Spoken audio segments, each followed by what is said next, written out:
उस रात जब पूरा गांव गहरी नींद में डूबा हुआ था, एक माँ ने अल्लाह से सिर्फ एक बात कही, या अल्लाह, अगर मेरी जिंदगी लिखी है और मेरे बच्चे की नहीं, तो मुझे उससे पहले उठा लेना।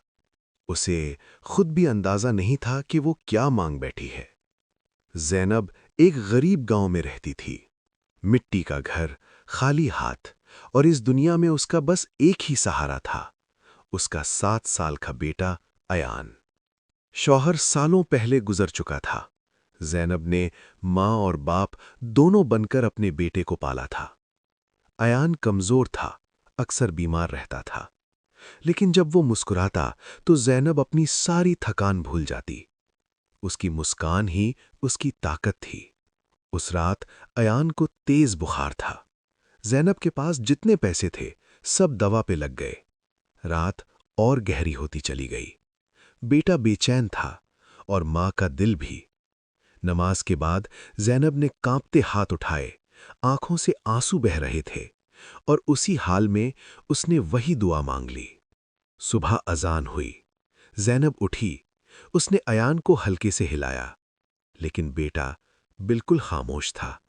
उसका शरीर ठंडा पड़ चुका था।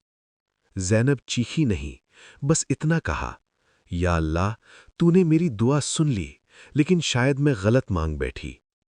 पूरा गांव इकट्ठा हो गया। लोग कहने लगे, बच्चा तो कमजोर था, होना ही था।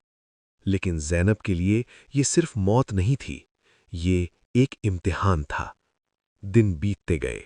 ज़ैनब और ज्यादा खामोश हो गई। एक दिन मस्जिद के इमाम ने उससे पूछा, क्या तुम अल्लाह से नाराज हो? ज़ैनब ने सिर झुकाकर कहा, नाराज नहीं हूं, बस डर लगता है कि अल्लाह मेरी हर दुआ मान लेता है। इमाम ने कहा, तो फिर तुम अल्लाह के बहुत करीब हो। कुछ महीनों बाद शहर के डॉक्टर गांव आए।